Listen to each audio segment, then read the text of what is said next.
નમસ્તે. સ્વાગત છે ફરી એકવાર કાવ્ય વિરામમાં.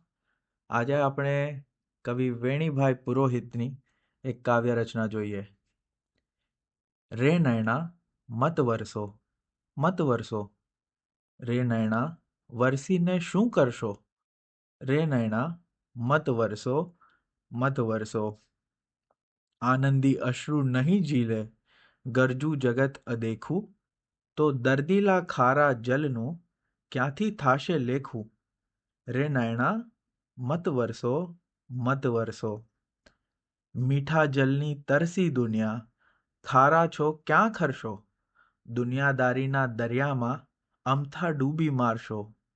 રે નયણા મત વરસો, મત વરસો. કોઈ નથી એ જલનું પ્યાસી, ક્યાં જઈને કરગરશો? રે નયણા મત વરસો, મત વરસો. આવતીકાલે ફરી મળીશું એક નવા કાવ્ય સાથે, નવા વિરામમાં. કાવ્ય વિરામ.